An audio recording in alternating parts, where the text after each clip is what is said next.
안녕하세요. 이영민입니다. 자, 오늘도 저와 함께 어법 문제 풀어보시겠습니다. 자, Tom English라는 사람이 있는데요. 이 사람이 was visiting, 방문 중이었죠.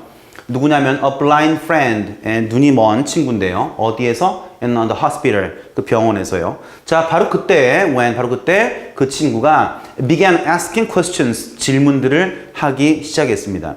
이거를 뭐뭐 했을 때 뭐뭐 했다라고 표현도 가능하지만 뭐뭐 했을 때 이러했다라고 해서 두 개가 동시니까 그렇게 양쪽으로 번갈아서 왔다 갔다 해가지고 부드러운 해석을 찾아내시는 것도 여러분들의 센스라는 점. 자, 그래서 What would happen to me if a fire broke out in the hospital? 병원에서 만약에 화재가 발생한다면 What, 어떤 일이 would happen to me? 내게 발생할까? 라고 지금 쓰고 있는 문장이고요. 지금은 if절 속에서 가정법인데요. broke라는 과거형 동사가 나왔으니까 가정법 과거 문장으로서 주절 부분에 would라고 하는 조동사와 동사 원형이 알맞게 배치가 되어 있다. 따라서 1번은 틀린 점이 없다. 이렇게 설명을 드릴 수가 있는 부분입니다. 그런데 이렇게 넘어가면 안 되겠죠. 자, 오늘 그 조동사 would의 여러 가지 활용에 대해서 먼저 좀 짚고 넘어가실게요. 조동사 would가 발생하는 경우는 무지하게 많습니다. 뭐 가지수를 다 체크할 수 없을 정도인데 여러분이 기본적으로 이 정도는 꼭 아셔야겠다 하는 정도 수준에서 would를 정리해 드리면 약 4가지의 발생 경우의 수로 압축을 할 수 있습니다. 자, 그 중에 첫 번째는 바로 시제일치입니다. 시제는 한 번에 한 단계씩만 점프 가능합니다. 즉 현재일 때 미래 표현이나 과거 표현이 가능하고요. 과거일 때는 과거에 대한 표현이거나 예측 표현으로서 넘어가야 되는데 미래까지는 2단계거든요. 넘어갈 수가 없죠. 따라서 이럴 때 전체 시제가 과거일 때 예정을 나타내야 하는 상황이라면 will을 쓰지 못하고 would로 바꾸어서 즉 미래 과거형인 would로 쓰는 표현인데 이것을 시제일치의 would라고 합니다. 두 번째는 과거 습관이죠. 이거 여러분들 거의 뭐 습관처럼 used to 동사 원형은 과거의 규칙적 습관이고 would 플러스 동사 원형은 과거의 불규칙적 습관이다. 뭐 이렇게 여러분이 아마 배운 걸로 제가 알고 있습니다만 오늘부터는 조금 would는 성격을 조금 바꾸겠습니다. would는 기회적 습관이라고 좀 바꾸실게요. 불규칙이 아니고요. 자, 이런 겁니다. 그 사람은 아침마다 늘 조깅을 하고 했다. 이런 표현을 쓰게 되면 그 조깅은 거의 매일 그러했다라는 의미를 담보할 수 있는 습관적 부분입니다. 자, 그럴 때에는 used to를 쓰시면 되겠죠.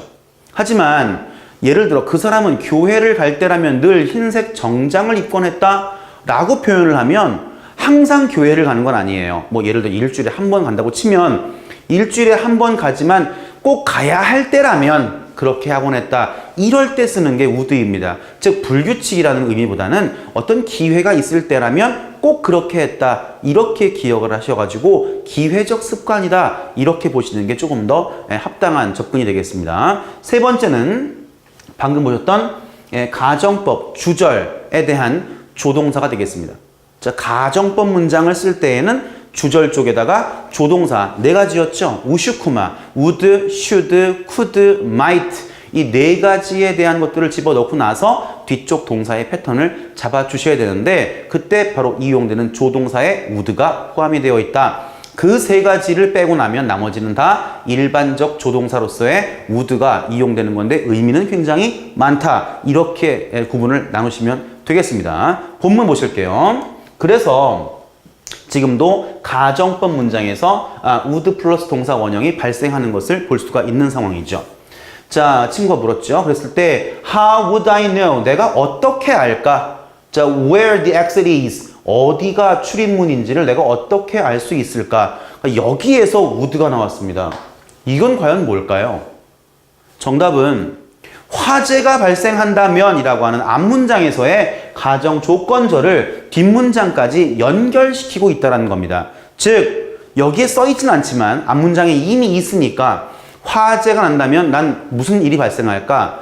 화재가 난다면 어디에 출입문이 있는지 내가 어떻게 알 수 있을까? 이런 식으로 조건절을 확장을 시켜주고 있다는 거죠. 자, would someone remember assisting me 했는데 정답은 2번입니다. 자, remember 동사 세트 뭐였죠? remember, forget, regret 이 세 가지의 동사가 나왔을 때 뒤에 목적어로서 동명사 목적어가 들어가면 이미 발생된 뭐뭐 했던 것을 이란 뜻이었고요. 그 세 가지 동사 뒤에 투부정사가 들어가면 뭐뭐 해야 할 것을 이란 의미였죠. 그러면 화재가 발생한다면 그 누군가가 나를 도와줬던 걸 기억할까? 입니까? 아니죠. 나를 도와줘야 할 것을 기억할까? 라는 문장이었죠. 따라서 정답은 2번의 assisting을 to assist 라는 표현으로 바꿔야만 알맞게 집어넣은 문장이 되겠습니다. 자, 지금도 would 보이시죠? 무슨 얘기였죠? 여기에 있는 if a fire broke out in the hospital 이게 지금 세 번째 영향을 주고 있다라는 뜻입니다. 자, 그랬더니 이제 Tom English라는 사람이 thought about his friend's questions for a long time. 아주 오랜 시간 동안 그 친구의 질문에 대해서 생각을 한 것이죠. 자, 그리고 나서 그가 made a new kind of exit sign, 새로운 종류의 출구 표지판, 표지를 만들어냈습니다. 이것은 talking sign, 말하는 표지판입니다. 일반적으로 눈에 보이는 게 아니라 말로 해주는 표지판이죠. 하고 나서 that 나왔는데요. 자, 이 말하는 표지판을 받고 있는 명사 뒤에 that이 나왔고 that 뒤에 주어 없으니까 이것은 주격 관계 대명사라고 정리할 수 있습니다. 자, 이 상황에서 자, talking sign 자, 만들었는데 이 talking sign이 만들었는데 그것이 작동되어질 것이다 라고 해서 지금 들어간 would는 과연 어떤 성격일까요? 작동되어질 것이다. 이런 면에선 아직 작동을 안 했으니까 만약에 그 작동을 이제 할 거라는 예측을 하기 위해서 시제 일치로서의 would를 이용했다고 봐도 사실 큰 지장은 없습니다. 또한 두 번째, 이 표지판은 화재가 발생한다면 작동할 것이야 라고 해서 이 의미적인 조건이 포함된 문장이다 보니까 또 한 번 가정법 주절에 조동사적 영역으로 이용을 했다라고 봐도 지장이 없습니다. 중요한 건 어느 쪽으로 봐도 지장이 없다라는 것이죠. 그건 답이 아니란 얘기입니다. 넘어가서 그래서 작동이 되어질 것인데 뭐에 의해서? By smoke or heat from a fire. 화재가 발생했을 때의 열기나 또는 무슨 연기 이것에 의해서 작동되어질 것이었다.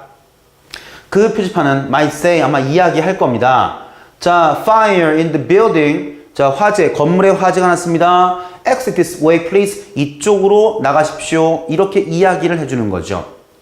자, as the fire got closer. 자, 그 화재가 뭐 한다면? 더 가까이 다가온다면 the sign would talk louder and louder. 자, 그 화재가 더 가까이 오면 지금 피해자가 있는 위치에서 화재 가까이 오면 소리가 점점점 커지는 거죠. The sign could also sense. 자, 또한 그 표지판은 역시 감지도 가능한 상황이에요. 자, 뭐인지 fire was on the other side of the exit door. 자, 출입문이 있는데 출입문 바로 앞쪽 여기에 불이 나 있는지 그렇지 않은지라고 해서 지금은 sense라는 동사에 대한 목적절로서 바로 간접 의문문이 들어갔는데 간접 의문문에 의문사가 없어요. 자, 의문사가 없을 때 무엇을 만들어주죠? if나 whether라고 하는 접속사를 만들어주죠. 의미는 뭐뭐인지라는 의미였죠. 지금 보시는 것처럼 문 반대편 쪽에 화재가 있는지 이거 여부를 감지할 수도 있는 것이다. 지금 보시면 might, could, would 계속 지금 나오고 있는데 이것은 모두 다 화재가 있다면 이라는 것을 다 기본 전제의 조건으로 깔아주고 있다는 점, 전부 다 가정법적 영역에 포함되어 있다는 점을 우리한테 보여주고 있는 신호입니다. 자, if it was, 만약 그러하다면, 바꿔 말하면 만약 반대편 쪽에 불이 화재가 나 있는 상황이라면 자, 그 표지판은 would direct people to take a different exit. 그러니까 사람들한테 다른 출구 이것을 이용하도록 아마도 이제 지시를 할 것이다. 이렇게 나와 있는 문장입니다. 상당히 좀 감지할 수 없는 그런 조건을 가진 또는 장애를 가진 사람들에겐 유용할 수 있는 그런 표지판이겠네요. 아직 저는 한 번도 본 적 없습니다만 아무튼 지금 오늘 문제의 정답은 assisting 2번이었고요. 자, 세 개의 동사 세트를 묶었습니다. remember, forget, 하나 더요. regret. 이 세 개의 뒤에 ing가 들어가면 뭐뭐 했던 것을 기발생이죠. 자, to가 들어가면 뭐뭐 해야 할 것을 미발생이죠. 이런 의미적 차이가 있다는 점을 오늘 수업에서의 핵심적인 내용으로 기억하시면 되겠습니다. 오늘도 수고하셨습니다. 감사합니다.